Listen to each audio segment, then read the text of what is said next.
Olá, fala Tocantinense, obrigado pela sua companhia em mais um episódio do nosso Fala Tocantinense. Hoje nós estamos aqui com a inspetora-chefe da Guarda Metropolitana de Palmas, Letícia Bordim. Não é isso mesmo? Isso mesmo. Obrigado pela sua companhia e apresente-se aos nossos telespectadores aí, uma breve apresentação da sua função, quem é você. Ok, boa tarde, não sei, olá, Lorival, né? Muito obrigada pelo convite, eu me sinto honrada de estar aqui. Eu sou a inspetora-chefe Letícia da Guarda Metropolitana e eu sou a coordenadora da Patrulha Mulher Segura, que é uma especializada da Guarda Metropolitana que atende mulheres em situação de violência, mulheres que receberam as medidas protetivas de urgência. Certo. Este programa tem que objetivo, assim, ele atende especificamente que tipo de mulher, em qual situação? A patrulha, essa especializada, é uma política nacional, né, do governo, do Ministério da Justiça, do governo federal, que tem feito pacto antifeminicídio. Já em Palmas, já existe na Polícia Militar, por exemplo, desde 2018 a Patrulha Maria da Penha. Então essas especializadas foram pensadas justamente para poder fazer valer as medidas protetivas de urgência. Por quê? A medida protetiva, ela é uma ferramenta, um instrumento da Lei Maria da Penha, que existe desde 2006, a Lei 11.340, só que ela é um papel. Ela tem muita importância, ela é muito importante, só que ela por si só não defende a mulher. Entendendo-se que mulheres com medidas protetivas de urgência continuavam sofrendo violência, o que foi feito? Vamos elaborar, vamos programar, especializar patrulhas, né, policiais que possam garantir a segurança dessas mulheres, fazendo a fiscalização e o monitoramento da medida. Como que acontece isso? O TJ, né, o Tribunal de Justiça, o juiz emite a medida protetiva para a mulher e nós somos notificados. A gente entra em contato com essa mulher, fazemos uma visita de acolhimento, é um primeiro momento, fazemos um plano de segurança com ela, fazemos análise de risco dela, porque existem vários níveis de medidas, existe medida por stalking, medida por ameaça, medida simplesmente por afastamento, porque o homem não aceita o término, mas tem aquelas medidas que têm um risco maior.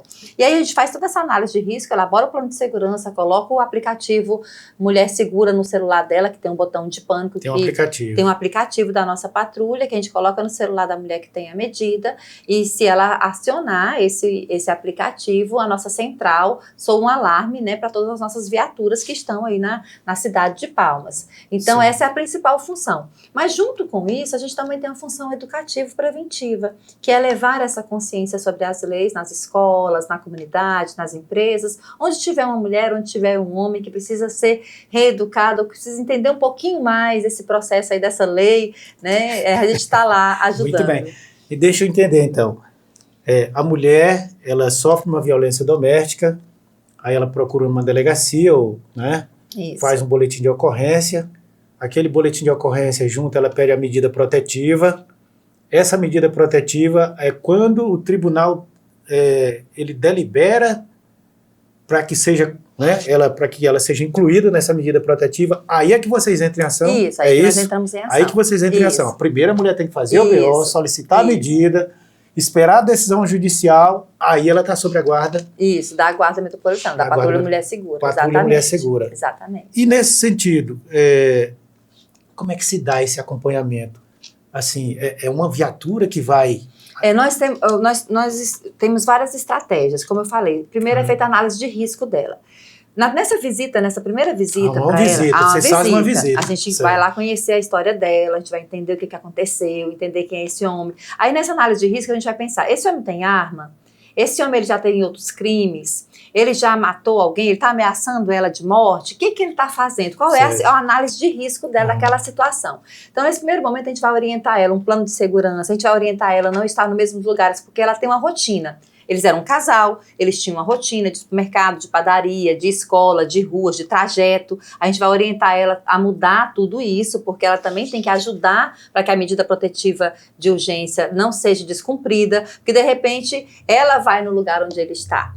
Né? Então, ela também não pode ir no lugar onde ele está, porque existe ali uma determinação judicial de afastamento, existe até a metragem do afastamento. Após essa primeira visita, se dependendo da circunstância que ela está, o que a gente faz? A gente avisa, inclusive, as nossas viaturas diárias.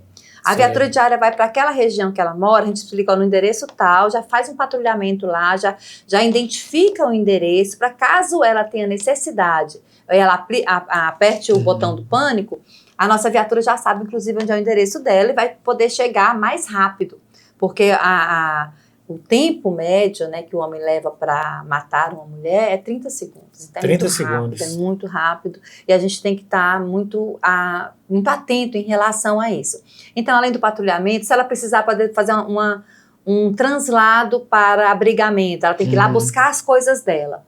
E ela está insegura, ela tem medo de ir lá na casa dela para buscar as coisas dela. A patrulha acompanha ela, faz esse acompanhamento para poder retirar das coisas dela da casa. A gente leva ela para abrigamento. Ela precisa ir na defensoria, no Ministério Público. Ela precisa fazer um translado e ela está insegura para isso. A gente, estando disponível, a gente faz esse translado com ela. Então, a gente faz esse acompanhamento, a fiscalização e o monitoramento dessa mulher. Então, vocês vão até a residência dela, suponhamos, igual esse exemplo que você deu, que é uma das situações. Isso, uma das situações. Vocês se deparam com várias situações. Várias situações. E muitas delas, por exemplo, não querem nem a visita. Não querem nem a visita? Não, porque a gente faz o contato telefônico. Porque o que acontece? Existe muito estigma. Entanto que a nossa viatura, ela é disfarçada. A gente tem ali patrulha mulher segura, mas assim, quem é que quer uma viatura da polícia na porta de casa? Gente, aí a vizinha tá lá olhando, ela ali apanhando o marido, tem tudo isso. Então aí a gente tem que respeitar a mulher. Então a primeira coisa que a gente pede é a autorização dela para visitá-la. Né, se ela quer receber esse acompanhamento, se ela quer essa orientação. E aí a gente tem o WhatsApp da patrulha, que depois eu vou deixar aqui para os telespectadores, né, esse WhatsApp. Esse WhatsApp ele não é de emergência, ele é de orientação. Então, se alguma mulher que está nos assistindo, ela precisar de uma orientação, entender se ela está realmente passando por um processo de violência, porque o mais difícil que eu vejo nesse processo é que muitas mulheres estão vivenciando o ciclo de violência e não compreendem que estão passando pela violência. Interessante você falar isso, porque a violência ela acontece em todos os setores, em todas as classes, não é isso? Quando você diz que tem mulheres que não querem a visita, tem nas classes mais humildes, nas classes sociais mais altas, classe média, violência, classe alta. A violência de gênero, a violência doméstica e familiar, ela não discrimina cor, nem classe social, nem religião, nem profissão, nem titularidade, nem se é alfabetizado, se não é alfabetizado. Obviamente que quando você tem menos condições, você está mais vulnerável, mas a violência ela não discrimina nenhum tipo de situação. Que a gente tem a ideia que a violência doméstica ela acontece mais nas classes mais baixas, né? Mas pelo que você está falando, ela está em todos E muitas mulheres de classe média alta, né, por causa do status social, por causa das questões e pressões familiares. A gente viu recentemente algumas influencers, mulheres famosas, jornalistas, né, teve a Cíntia Chagas mesmo, passou pelo processo de violência doméstica e familiar, e é muito difícil para elas expor isso, porque elas são expostas, né, e acabam sendo culpabilizadas. O que acontece em muitos casos? Teve aquele caso da mulher que recebeu 61 socos no elevador. Sim, foi. Que foi famoso e tal, né? Aí os comentários, o que foi que ela disse pra ele? Gente, se fosse um outro homem do mesmo tamanho dele, podia dizer o que fosse, ele não teria batido. Ele bateu nela porque ela era mais frágil, porque ela era mulher. Essa é a violência de gênero, essa é a diferença, né, da violência. E essa violência, ela tá inculcada, não é só naquele homem, é em todos nós que estamos vivenciando essa estrutura, segundo o Fórum Mundial, Econômico Mundial, a equidade de gênero, a verdadeira equidade de gênero, vai acontecer daqui a 148 anos, se tudo der certo. Equidade é sinônimo de igualdade. Homens e mulheres estarem no mesmo patamar. Recentemente a gente viu um jogador de futebol falando, mas como é que entrega um jogo desse tamanho para uma mulher? Por quê? Qual a diferença de habilidades? E essa cultura é passada de pai para filho. De pai para filho. E todos nós temos, a gente acredita, esse espaço é para mim, esse espaço não é para mim. Todos nós, como seres humanos, temos nossas habilidades, nossas dificuldades. E isso aí é inerente. Agora, é específico do gênero? É específico do sexo? Homens, eles têm especificamente habilidades para tal coisa e mulheres para tal coisa? Isso é a construção social. E isso é tão forte que está até nas mulheres? Está até nas mulheres, porque nós recebemos essa educação. Nós somos educadas como para sermos cuidadoras, para sermos responsáveis pelo lar. Uma frase que eu ouço muito alguns homens dizer: não, eu ajudo a minha esposa em casa. E aí eu pergunto, essa frase é uma frase machista ou não? A princípio parece que não. Mas é. Por quê? Por que a tarefa doméstica é dela? Por que você é um ajudante da mulher, porque ela é a responsável pela tarefa doméstica? Igual me falaram, qual é o feminino de deitadão no sofá vendo TV? Em pezona na pia lavando louça. Por que a tarefa doméstica é atribuída como responsabilidade única e exclusiva da mulher? Ela é de quem mora na casa. É assim que eu educo meus filhos. A tarefa doméstica, ela é de quem mora. Você gosta de um ambiente limpo, você tem que aprender a limpar. Você quer comer, você come, você tem que aprender a cozinhar. Você quer vestir uma roupa limpa, uma roupa passada, você tem que aprender a lavar e passar. Por que a mulher é a responsável por isso e o homem, eu sou bonzinho, eu ajudo. Aí, para completar a dose, ainda tem aquele indivíduo que de vez em quando quebra o prato dentro de casa. Mas é porque o homem é assim mesmo. Os motivos que as mulheres apanham, né? As justificativas. As justificativas. Queimou o arroz ficou empapado, não tinha janta, não limpou a casa. Né? Obviamente que tem aí a justificativa, ela me traiu, ela quer me deixar, com outro ela não fica, ela é minha. Então tem várias falas. Por que essa posse? E até eu falo muito assim que no nosso patriarcado, a certidão de casamento, né? A certidão de casamento era como se fosse uma transferência de posse. A mulher deixava de ser posse, propriedade do pai, para ser propriedade do marido. Tirava todo o nome do pai e colocava todo o nome do marido. Era assim que era feito. Recentemente que foi possibilitado o homem pegar o nome da esposa, a esposa do homem, se eles quiserem ou não mudar o nome. Eu, quando eu me casei, graças a Deus, não precisei mudar meu nome. Mas por que isso? Porque a mulher ela só podia estudar se o pai ou o marido autorizasse, ela só podia trabalhar se o pai ou o marido autorizasse. Até algumas cirurgias, recentemente, é muito recente essa mudança de lei, só fazia se o marido autorizasse. Então, na cabeça do homem, a mulher é propriedade dele, inclusive dono do corpo dela e do desejo dela. Por isso que existe estupro dentro do casamento. Violência sexual dentro do casamento, não, mas ela é obrigação da mulher. E aí ele força ela a ter relações sexuais com ele. Aí é estupro também. E como é que explica algumas não quererem se separar ou, tipo assim, deixar este lar, não é, que está sofrendo essa violência? Ela diz, não, eu vou consertar ele, não é? Eu sei que vou dar mais uma chance. Essa cultura, né, que coloca a gente nesse lugar de a responsável pela edificação do lar, responsável principal pela família, pela união e pela harmonia familiar, cobra dessa mulher que ela suporte essas violências para que se manter casada. E é como se na sociedade uma mulher solteira, uma mulher divorciada, ela tem um valor. Um homem solteiro, um homem divorciado, não é o mesmo valor. Entendeu? Então, assim, tem essa visão. E tem um estigma da mulher divorciada, tem um estigma da mulher, ela tá sozinha. O homem não, ele é solteiro. A mulher tá abandonada, tá sozinha, o homem tá solteiro. Então tem todo esse peso familiar, família cobra. Mas geralmente esse homem também, ele é um algoz, ele é isso dentro de casa. Lá na rua, lá na igreja, ele é um cidadão de bem. Ele é trabalhador, ele é pagador dos seus impostos. E lá fora, essa mulher vai falar assim, eu vou largar do fulano. Como assim que você vai largar daquele varão maravilhoso?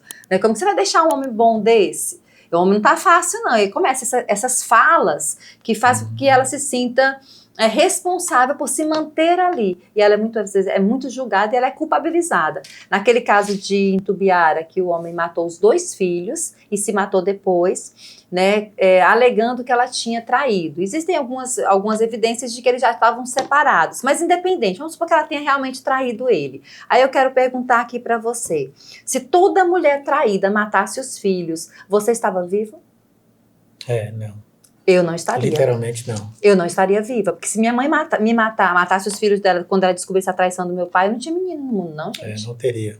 Entendeu? Se toda mulher traída matasse o marido que a traiu, tinha muitos homens vivos? Não. Certeza que não. 90%, então, 80%, 70%. Essa é a cultura. Por quê? Porque até 2022 ainda estava prevalecendo o crime de honra. E tinha advogados que defendiam que ele matou pela honra. E aí, a honra vale a vida de uma mulher? Vale a vida de um ser humano? Então se até 2022 estava valendo isso, imagine que no imaginário popular ainda se mata por honra. No imaginário dele, ele pode fazer isso. Uma mulher comentou o seguinte, em relação ao caso de Itumbiara, uma mulher. Uhum. Agora ela deve estar feliz, né? Vai poder ficar lá com a amante dela, tá livre do marido dos filhos. Olha isso. Gente do céu. A mentalidade. Então, assim, aí teve um homem que comentou num podcast, falou assim, ele tinha que ter matado ela. Nossa. Então, é essa desvalorização da existência feminina, né, que eu falo para todo mundo, quem aqui não veio do útero de uma mulher? É verdade. A mulher é a sua primeira residência nesse planeta, né? A sua primeira morada. E eu falo, quando eu faço palestra para adolescentes, né, eu falo para os rapazes, a mãe, ela dá dos próprios ossos para o filho. Ela descalcifica, a gente descalcifica. Quando eu tenho 3 filhos, a gente descalcifica, a gente tem que fazer reposição de cálcio, de ferro, porque a gente gera anemia, a gente enfraquece, porque é sugado dos nossos ossos para poder construir todo aquele ser humano que está ali de novo. Aquele novo ser. Aquele novo ser, que é o milagre da existência. Então, é muito importante essa luta, e é uma responsabilidade de todos, porque a vida de uma mulher quando morre, ela desestrutura toda a sociedade, porque na maioria dos casos, mais de 80% das violências são praticadas na frente dos filhos. Mais de 80%? Mais de 80%. Cada 10, 8. 8. E no caso daquela morte do Taquari, ele matou 22 facadas naquela moça. Muito bárbaro, 20 e poucas. 22 facadas na frente dos filhos. E como é que ficam esses filhos? Eles perdem pai e mãe ao mesmo tempo. Eles perdem pai e mãe ao mesmo tempo. Interessante você falar isso, e agora há pouco você falou que às vezes você olha para o casal, olha para aquela família, e devido ao padrão ou a forma como aquele homem, ou marido, ou esposa, ou cônjuge se porta, ninguém imagina que dentro de casa ele possa estar praticando violência doméstica. E, assim, me parece que tem uma dificuldade na denúncia, tanto por parte da vítima quanto por parte dos vizinhos. Não é aquele velho ditado, não, briga de marido e mulher não se mete a colher. Né? Por muitos anos foi tratado como crime privado. Crime privado. Algo que é privado, algo que é inerente do casal. Ele se resolve, é dentro da família, não vamos meter a mão. Não, isso nem era institucionalizado. Era institucionalizado. Então é muito recente observar que é um crime como outro qualquer. É uma vida humana. É uma vida humana que está sendo subjugada, que está sendo humilhada, que está sendo maltratada. Então, por muito tempo as pessoas dizem, não, mas é coisa de casal, é briga de casal. Não é. É violência, é crime e é uma mulher que está pedindo socorro. E tem um dado que eu acho muito interessante e preocupante, porque existe um estudo que a mulher ela fica cerca de 10 anos no ciclo de violência. O que é o ciclo de violência? 10 anos? Até ela identificar que ela está. Ela não identifica que ela está. Ela não identifica que está sofrendo. Antes de começarmos a nossa conversa aqui no podcast, antes de gravarmos, você falou que ela fica ali naquele loop, né? O que acontece? Tem a tensão, tem aquela tensão, a ameaça, não faz isso, essa roupa você não sai, eu não quero que você vá na casa da sua mãe, eu não gosto daquela sua amiga, tudo isso é violência psicológica. Ele está cerceando ela. Aí chega o ápice, que é a agressão, ou que é um empurrão, que é um murro e tal, e tal, e tal. Aí quando ele vai para isso, depois ele vem pedir desculpa. Aí ele sai, flores, serve um cafezinho na promessas, cama, amores, as pazes, aí eles reconciliam e tudo aquilo mexe com o emocional da mulher. E esse ciclo gera uma dependência emocional desse processo. Olha só. É psicológico. E essa mulher, quando ela passa por muito tempo nesse ciclo, ela tem o sistema de trauma do corpo, que é da amígdala cerebral, ativado. Então ela fica em constante alerta. Ela está em constante alerta e isso atrapalha até o raciocínio e discernimento dela em relação às coisas, à percepção. Então, como ela fica sempre, ela está naquela expectativa, ele vai melhorar, ele vai mudar. Muitas ligam no 190, no 153 e falam assim, você pode vir aqui só conversar com ele? Não. Você pode vir aqui só dar um susto nele, porque ela não quer machucá-lo. E mais interessante, quando a viatura chega, que constata o flagrante, que vai mobilizar o cara, algemar e conduzir, quem agride os colegas, os policiais, é a mulher. A mulher entra no meio para defender aquele homem, para proteger aquele homem, porque é o instinto, né, o natural dela. Ela não quer que ele seja machucado. E é isso que justifica. E aí, o que essa mulher tem que entender. De ocorrência. O que essa mulher tem que entender é que não começa com feminicídio. Começa com as ameaças, Começa com controle exacerbado, controle tóxico, começa com isolamento social, ele começa a isolar ela das pessoas, começa com a violência, né? Essa violência psicológica, essa manipulação, pequenas agressões, empurrões, puxões de cabelo, gritos. Que tem até violência econômica também. Isso, a violência patrimonial. Quebra as coisas dentro de casa. Não, ele nunca me bateu, mas ele quebrava tudo dentro de casa. Aquilo ali é uma violência psicológica. Como é que fica essa mulher quando o homem está quebrando tudo? Né? Como é que ela fica ali? Para culminar no feminicídio, ela já passou por tudo isso. Muitas vezes tem a violência patrimonial, ele pega o dinheiro dela, pega o cartão dela, ou não deixa ela trabalhar. Não deixar ela trabalhar é violência patrimonial, porque ele não quer ela independente financeiramente. Ela quer ele quer ela dependente dele. E são as inseguranças dele. Eu até falo assim, homens façam terapia. Isso existe ainda hoje, né? Porque homens que não permitem, não, minha mulher não trabalha. Aí tem uma coisa que eu gosto muito de falar, sempre que eu falo sobre isso, que as pessoas dizem assim, a Lei Maria da Penha fez aumentar a violência doméstica. É um ledo engano. A Lei Maria da Penha não aumentou a violência doméstica. O que acontece? Com a Lei Maria da Penha e com a construção dessa rede de proteção, a mulher sentiu condições, se sentiu acolhida para denunciar. A violência sempre aconteceu. Talvez ela tenha até diminuído, só que os registros aumentam, por quê? Porque as mulheres estão cada vez mais sabendo os tipos de violência, estão tomando consciência, só que ainda tem 70% das mulheres que desconhecem, segundo os índices. Olha só, de cada 10, 7. 70% das mulheres desconhecem a Lei Maria da Penha, desconhecem os tipos de violência, desconhecem a rede de atendimento, é por isso que eu gosto de falar, onde me convidam para falar, eu vou falar, porque eu quero que mais e mais mulheres e homens também saibam, né, dos tipos de... para eles tomarem consciência, rapaz, está me comportando errado, não é por aí.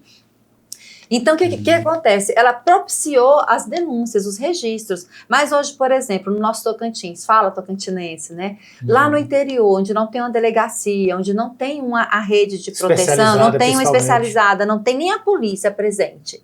Essa mulher, ela passa por todo tipo de violência e ela nem denuncia, isso não está sendo registrado. Às vezes ela vai na saúde, no postinho de saúde, diz que caiu, diz que foi um empurrão, ela inventa uma historinha lá, porque também, né? E aí esses índices não chegam pra gente. Então, a maioria das violências, elas não estão sendo ainda registradas, então não está aumentando a violência, está aumentando as denúncias, elas têm que aumentar mesmo. E quanto mais consciente toda a sociedade estiver, eu acredito que a gente consegue diminuir esse espaço aí de 148 anos, quem sabe. Muito bem, é por isso que eu acho que eu vi em algum lugar alguém comentando que de cada 10 violências, apenas uma é registrada, 9 devido, igual então, você explicou bem, né? Tem cidades que não tem polícia. Abuso, por exemplo, abuso sexual, estupro de vulnerável. Nunca é comunicado. Eles são comunicados, mas muitas mães não querem expor as filhas, escondem, entendeu? Ou teve um caso recente que a Guarda Metropolitana fez o flagrante de um policial aposentado, policial militar aposentado, que foi pego em flagrante com uma menina de 12 anos, em ato sexual com a menina de 12 anos, num carro dentro de um estacionamento aí de Palmas, num lugar aí de Palmas. Certo. E a menina disse que a relação já tinha 2 anos. Então ele já estava com essa menina há 2 anos, desde os 10 anos de idade, com o consentimento da família. Às vezes tem a questão financeira. Essa menina é usada como moeda de troca, porque ela é objetificada. A mulher é objetificada. Então ela é uma moeda de troca. Então, tudo isso acontece. Quantos estupros de vulneráveis estão acontecendo nesse exato momento dentro das casas e não está sendo relatado? E é o que eu gosto de falar, mas morre muito mais homem que mulher. Morre muito mais homem que mulher. Só que é a esposa que está matando? É a mãe que está matando? Não. Não é. É a filha que está matando? É a irmã que está matando? Não é. As mulheres estão sendo mortas pelos seus maridos, 68% pelos seus maridos. Pelos maridos. Depois pelos ex-companheiros, depois pelo pai, pelos irmãos, pelo filho e pelo neto. Posso fazer uma pergunta? Pode. Tá. Quando eu observo essa objetificação da mulher, eu acho um absurdo. Isso acontece do meu ponto de vista. Eu gosto de todo tipo de música, não estou aqui para falar mal de nenhum gênero musical. Mas quando a gente ouve esses funks proibidões, que eu vejo adolescentes, meninas bonitas, no Instagram, falando absurdos, e os meninos cantando, e todo mundo ali naquela vibe, eu sempre penso que essa objetificação da mulher, ela acontece muitas vezes entrando pelo som que as pessoas ouvem em casa. E isso acaba estando errado, tanto o menino, porque dá varada, faz isso, faz aquilo. Então, o moleque, desde pequeno, ele entende que a forma de tratar a mulher é aquele. E a menina, muitas vezes, acaba percebendo que ela consegue um destaque, um lugar de destaque na galerinha, quando ela dança e de forma sexualizada. A senhora acha que isso faz sentido, o que eu acabei de falar? Bastante. Platão, em A República, diz: conhece-se um governo, conhece um país pela música que o governo dá ao seu povo. Então, a música, ela é vibração, e ela é consciência. Eu, como estudiosa do comportamento humano, da mente humana, eu tenho muito cuidado com o que eu ouço. Inclusive telejornais, inclusive programas de TV, porque aquilo ali vão gerando crenças subliminares, igual você falou, é uma crença subliminar.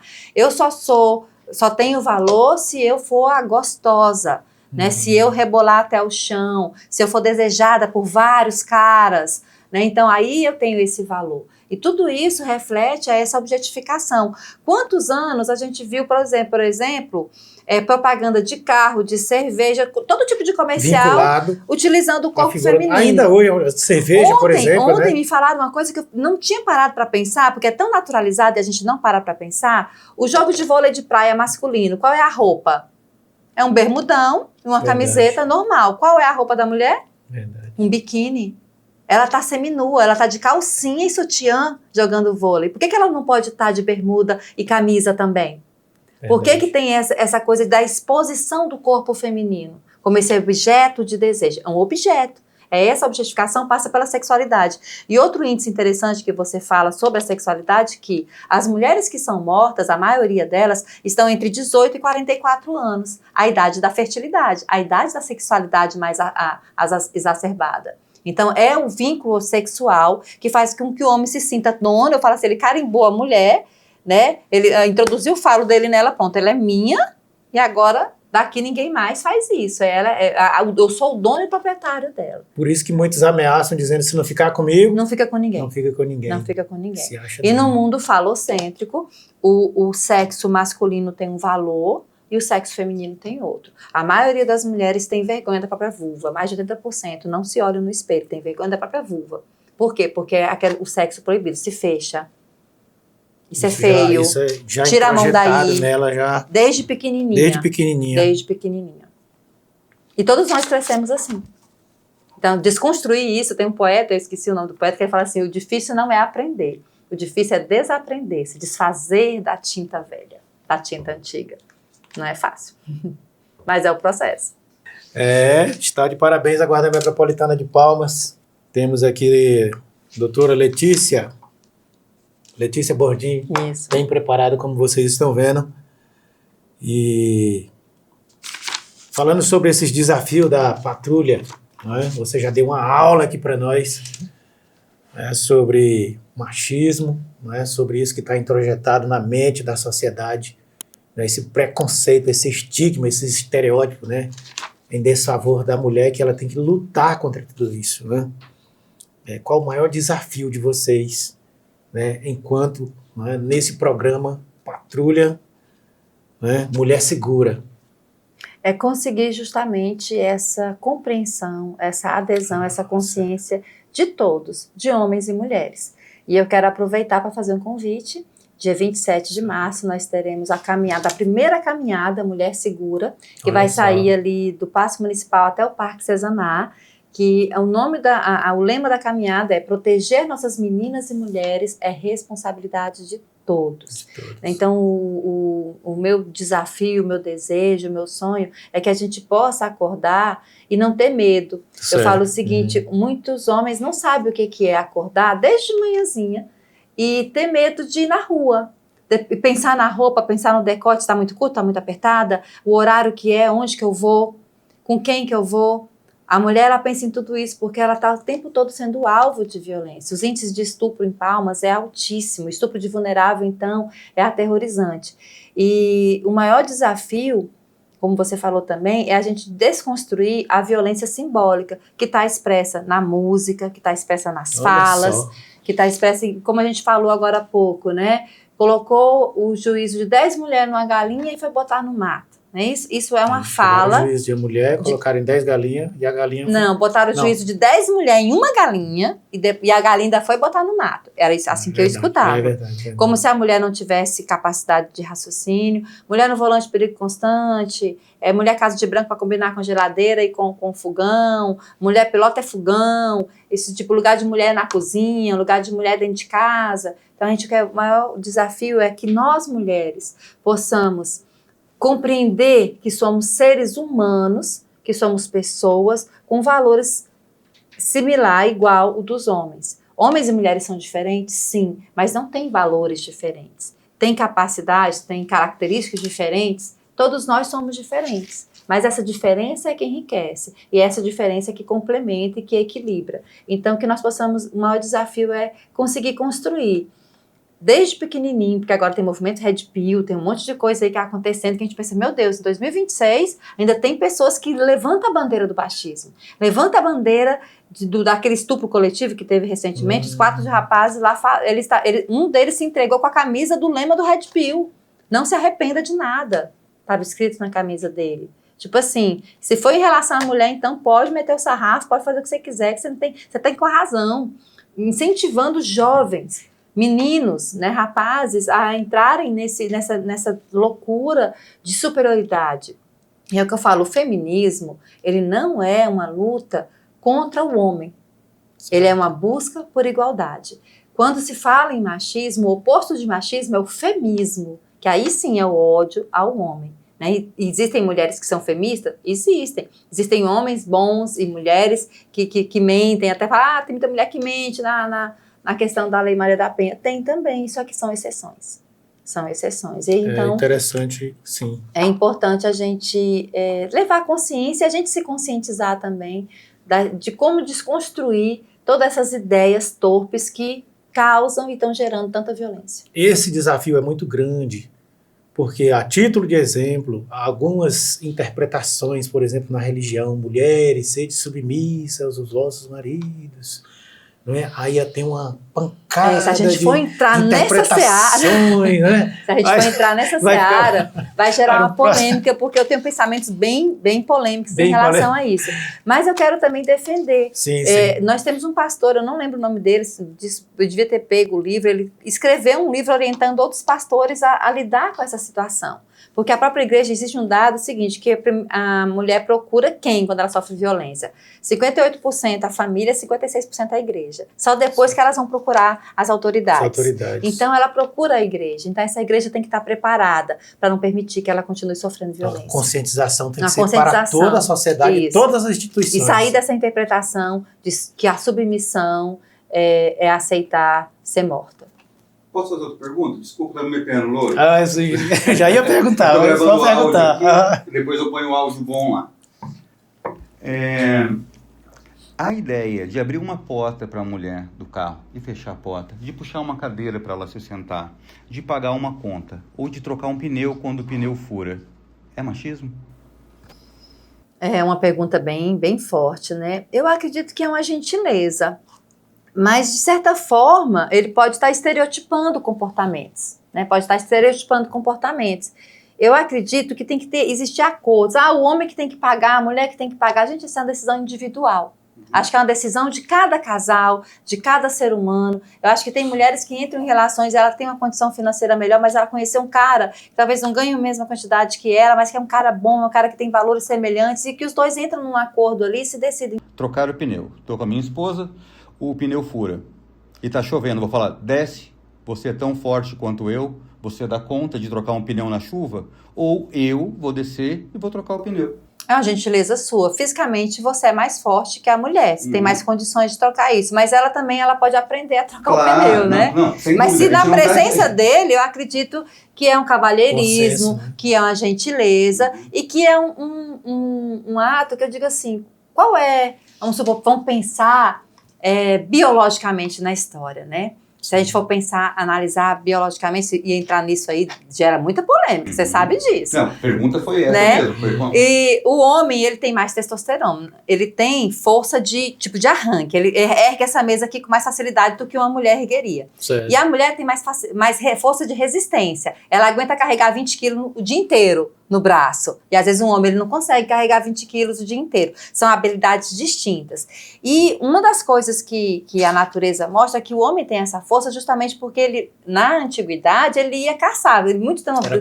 Era o caçador. Aí estão defendendo, mas o homem que era o caçador. Você está caçando mamute aonde hoje? Hoje não é mais essa a lógica, né? A dinâmica social. Homens e mulheres podem prover, homens e mulheres podem ganhar o recurso para provimento. Mas essas gentilezas, essa observação das circunstâncias e das condições de cada um para determinadas atividades, eu acho que é inteligência. Eu acho que a gente não pode ir para nenhum extremismo, né? Falar assim, homem, agora já que ela é feminista, já que ela é a toda poderosa, vai lá você na chuva. Poxa, eu não estaria com esse homem, até porque ele não é bom, né? Ele não gosta de mim, ele não me respeita, ele não tem afeto por mim. Porque quando a gente tem afeto por uma pessoa, a gente quer o bem dela. E ela tá ali dentro.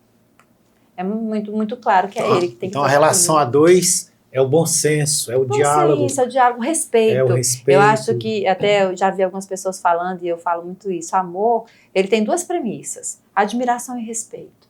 E aí é onde vem o machismo estrutural. Quantas mulheres você admira? Qual a mulher que você mais admira? Você admira a sua esposa? Admira o intelecto dela? Admira as ideias dela? Porque geralmente a mulher, quando ela está com um homem, ela admira esse homem, ela admira as ideias dele, ela admira o intelecto dele, ela admira as posturas dele. Geralmente o homem não, eu desejo a minha mulher. Eu acho ela linda. Mas aí você não sabe dar uma característica. Qual é uma ideia dela sobre religião, ou sobre família, ou sobre a política, ou sobre qualquer outra situação? Você conversa com ela e escuta a sua mulher? Por isso que a gente até fala assim, que a maioria dos homens, não é todos, a maioria dos homens são heterossexuais e homoafetivos. Porque eles não gostam de mulher. Eles gostam de homem, eles admiram os caras e estão junto com os caras. Mas sexualmente eles têm desejo por mulher. E a mulher é só isso, sexo. Aí por isso que o número de divórcio também, podemos dizer que inclui nessa estatística, se a mulher não tiver esse detalhe, não serve. Se ela não tiver desse detalhe, não serve. E aí se você pensar no passar dos anos, né? Esse interesse sexual ele vai diminuir. A beleza da mulher, até já vi uma frase que eu achei muito interessante, assim, se você casa com a mulher só pela beleza dela, quando ela envelhecer você vai ter uma bruxa em casa. Porque ela...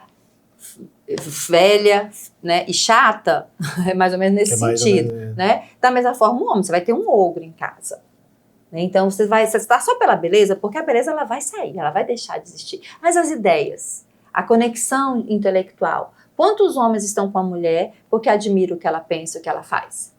Essa é a questão. É verdade. E quantas mulheres estão com os homens imaginando que é um príncipe, depois se revela, nem sapo, é monstro, né? Exatamente, nem sapo, é monstro. Nesse seu trabalho, no trabalho da Patrulha Mulher Mais Segura, existe assim um atendimento que marcou vocês? Eu até falei recentemente, eu cheguei na DEAN, a gente nem chegou a atender essa mulher, mas eu observei. A gente chegou na DEAN, ela tinha sido muito machucada, e ela estava toda rasgada. DEAN, Delegacia da Mulher. A Delegacia da Mulher. Ela estava toda rasgada e ela estava ali sentada na cadeira da recepção, naquela longarina, e ela estava ali tentando segurar a própria roupa, tentando tampar o próprio seio. Foi quando eu pensei assim, nossa, uma viatura tem que ter um kit, uma sacolinha que tem um roupãozinho, que tem um lenço umedecido, que tem uma condição de dignidade. Eu até falei assim, o kit de dignidade para essa mulher. Para que ela possa, porque ali, como ela sofreu também abuso sexual, ela não pode tomar banho, ela tem que ir para o exame de corpo de delito. Só que esse processo demora de 3 a 4 horas. E aí ela fica de 3 a 4 horas exposta, com a roupa rasgada, toda machucada. Então, se ela tivesse um roupãozinho, então isso me fez pensar em várias circunstâncias. Teve uma situação que a gente atendeu uma mulher que ela... Ele é dependente químico, muito violento, e ela tem um filho com espectro autista. E ela tem uma pensão do governo por causa desse filho, essa coisa toda. Então, ele fica atrás dela justamente por causa do dinheiro para usar a droga. E ele é muito violento, tá? Bate muito nela, bate nas crianças e tudo. E a gente fez o atendimento dela, a gente conseguiu acompanhar ela na mudança, a gente ajudou ela a fazer a mudança dela, a viatura acompanhou para se mudar de casa e tal, e tal. Depois que ela estava, e aí ele descumpriu a medida protetiva, ele foi preso. Sim. Aí depois ela começou a entrar em contato, perguntando quando é que ele vai sair. Por quê? Dependência financeira e emocional. Passou um tempo da violência, ela começou a sentir... ele fazia alguns bicos, algumas ajudas dentro de casa, então a mulher ela fica nesse ciclo. E aí a gente percebe que até o cognitivo dela está afetado. Isso sensibiliza muito a gente. Isso nos faz buscar ainda mais preparo. Porque às vezes, nossa senhora, muitos colegas falam assim, nossa, que raiva. Ela é uma à toa. Ela não quer nada com nada, mas não é. É o processo que é complexo, né? Psicológico, emocional, e que nós temos que estar preparados e temos que ter paciência. Se ela chamou a gente 50 vezes a gente vai lá, com a mesma disposição, com a mesma boa vontade, e buscando orientá-la para que ela consiga sair desse ciclo e não culmine num feminicídio, né, em menos uma mulher na nossa sociedade. É interessante você falar porque eu tive a oportunidade de ver uma mulher chegar na delegacia da mulher. E eu senti, eu estava passando, fui levar um lanche para os colegas, e senti ali, assim, aquele universo, né?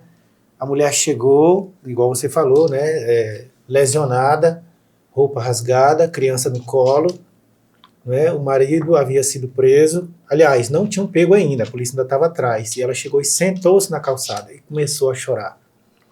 Não é? Daí eu pensei, gente, tinha que ter um corpo clínico aqui, uma psicóloga, Sim. sabe? Na Casa da Mulher Brasileira a gente tem, né? O atendimento psicossocial, tem a psicóloga e tem a assistente social, para entender. É a primeira que chega, assim, depois da DEAN, da denúncia, é no atendimento psicossocial, justamente para entender a situação dessa mulher. Porque essa mulher, eu até falo, se ela está no conflito interno. Ela está num conflito interno, ela quer cessar a violência, ela quer parar aquilo, mas ao mesmo tempo ele é o pai do meu filho, quem vai pagar o aluguel, como é que vai ser depois, e ele vai ficar com mais raiva ainda, ele vai me matar agora porque eu denunciei ele, aí ela fica com, o que minha mãe vai dizer, o que meu pai vai dizer, o que o pastor vai dizer, o que o padre vai dizer, o que os amigos vão dizer, aí tem toda uma situação, um conjunto de conflitos que ela tem, que é individual, então precisa sim desse corpo, né, especializado, dessas pessoas capacitadas, com escuta qualificada, com empatia, para poder orientar essa mulher e acolhê-la, né, um acolhimento humanizado. É como se o homem, é como se fosse um cerco, né? Assim, cerca, vai ficar sem pagar energia, vai ficar sem pagar água, tática de guerra, né? Vamos destruir o inimigo como? Não vai ter o que comer, não vai ter o que beber, não vai ter remédio, não vai ter... Ela se sente cercada, né, pela sua muitos fala, homens, na violência psicológica, ele fala assim, quem é que vai te querer? Só eu que te quero, você tá gordo, você tá feio, questão de menino, com esse peito caído. Aí começa a culminar ali a autoestima dela, começa a diminuir a autoestima dela. Que é uma violência. Que é uma violência psicológica. É violência psicológica. Quando ele não consegue, nesse controle psicológico, quando ela continua ainda buscando viver, porque a mulher quer viver, só que aí ele quer que viva do jeito que ele quer que ela viva, né? Aí ele vai aumentando e intensificando essa violência, vai escalonando essa violência. Tem uma coisa que eu ouvi recentemente, eu gostei muito, foi assim, que um rapaz perguntou para uma mulher, beleza, então tá, e se todos os homens desaparecessem do planeta, quem é que ia proteger vocês? Daí a menina perguntou, proteger de quem? Olha... Muito bem, botou ele no lugar dele. Né? Infelizmente. Então, mas eu creio que a maioria dos homens são bons nesse sentido, só que eles estão impregnados com o machismo estrutural e com a masculinidade tóxica. Né? Essa masculinidade que o homem não pode sentir, o homem não pode chorar, o homem não pode ter fragilidades, e se a mulher rejeitar ele, é como se tivesse afetado a masculinidade dele. Todo mundo vai passar por rejeição. Todas nós já passamos, já recebemos um fora, e não é por isso que a nossa vida vai acabar. Então, assim, eu desejo que esses homens façam terapia, quem desconstrua, né, que as mulheres façam também, quem desconstrua essas relações de apego, de propriedade, de posse, que são relações tóxicas que só fazem a gente infelizes e geram tanta violência. Interessante você falar, porque ao mesmo tempo em que nós temos uma situação em que jovens, né, vamos dizer 18, 25 anos, praticamente não tem uma compostura, uma forma, não sabe ainda, não tem ainda as armas, né, psíquicas ou psicológicas para lidar com igual você falou, né, com as dificuldades para se apresentar no trabalho, o pai tem que ir junto, é um jovem moderno, mas ao mesmo tempo essa estrutura que vem lá dos bisavós, do tataravós, em desavô da mulher, ainda continua. Ainda continua. Ainda continua. E é isso que a gente tem que lutar contra isso, né? A gente tem que construir uma sociedade melhor. E é na base, na educação familiar, dentro de casa, na educação na escola, na educação nos canais que a gente tem oportunidade de falar, então a gente tem que levar essa consciência. Uma coisa que eu queria falar, que eu acho muito, muito promissor, é que existe um grupo de reflexão que é do Tribunal de Justiça, que lá do GEGEM, o projeto Em Paz. O homem ele passa por 15 encontros, num grupo de 10 homens, que tem ali uma psicóloga, tem ali especialistas em letramento de gênero que vão orientar ele sobre violência doméstica e familiar e violência de gênero. Só 3% dos homens que passam por esse grupo reincidem na violência.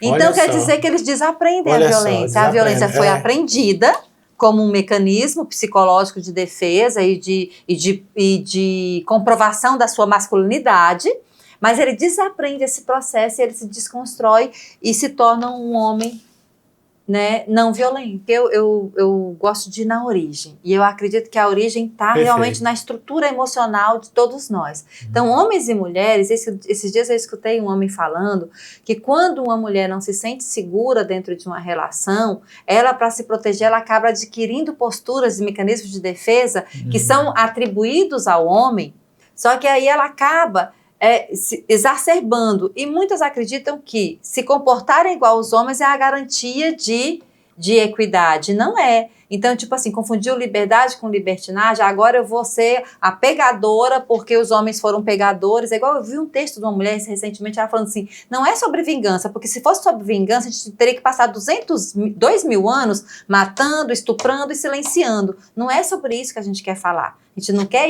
igualar ao homem no que é pior do comportamento humano. E aí eu gosto de falar assim, gente, como seres humanos, nós, homens e mulheres, devemos buscar a não violência, né? A terapia, o autoconhecimento, melhorar nossas relações, superar os nossos traumas de infância, superar o que aconteceu lá atrás, para que a gente possa para que possamos ser pessoas melhores, homens e mulheres melhores, seres humanos melhores dentro de todas as nossas relações, profissionais, afetivas, conjugais, né, maternais, filiais. Então, nós somos feitos de relação. Só que tudo isso reflete o que? O nosso interno, o nosso comportamento. Não é o fato de eu me tornar o opressor da vez que vai resolver o problema. Não, e nem tipo assim, vou esquartejar você, vou te matar também, porque agora é a hora da vingança, é uma briga contra os homens. Não é. Violência gera violência. Violência gera violência. Muito bem. Doutora Letícia Bordim. Sim. Qual o seu recado final, a sua mensagem para as mulheres de Palma que estão sofrendo violência doméstica, mas ainda não tiveram coragem de pedir ajuda? Você não está sozinha. Existe uma rede de atendimento e de proteção a você. Nós temos a Casa da Mulher Brasileira com abrigamento, nós temos uma casa-abrigo, nós temos condições especiais para que você possa sair do ciclo de violência. Então, se você estiver passando por uma situação de violência, não tenha medo, denuncie, busque ajuda. Nós temos o WhatsApp da Patrulha, não me lembro de qual, mas eu vou falar aqui para você agora. O WhatsApp da Patrulha é o 63 99296 7000. Ele não é para emergência, mas se você precisar de alguma orientação sobre a sua condição em situação de violência, você pode mandar uma mensagem lá. Funciona de segunda a sexta, de 7 às 19 horas. No caso de emergência, liga no 153 da Guarda Metropolitana ou no 190. Você também tem o 180, que é um canal de atendimento que funciona muito bem, que você vai também ser orientado e você pode fazer denúncias anônimas de mulheres que você conhece que estão passando violência ou até pela sua situação também. Então, não fique no ciclo de violência, não deixe chegar no estágio final, que é o feminicídio. A sua vida importa e importa muito. Nossa gratidão, doutora Letícia Bordim. Ficamos imensamente gratos. E nós encerramos aqui mais um podcast Fala Tocantinense. Se inscreve aí no nosso canal, já deixa aí o seu joinha, comenta aí embaixo, faça a sua pergunta, que nós enviaremos para a doutora, que ela vai responder. Fica de olho, denuncie. Se você vê violência doméstica por aí, seu vizinho, seja onde for, liga aí no 180, 190. E você, mulher, liberte-se, como disse aqui a doutora Letícia Bordim, viu? É um novo tempo, é um tempo de lutas e conquistas se vêm com lutas. Obrigado.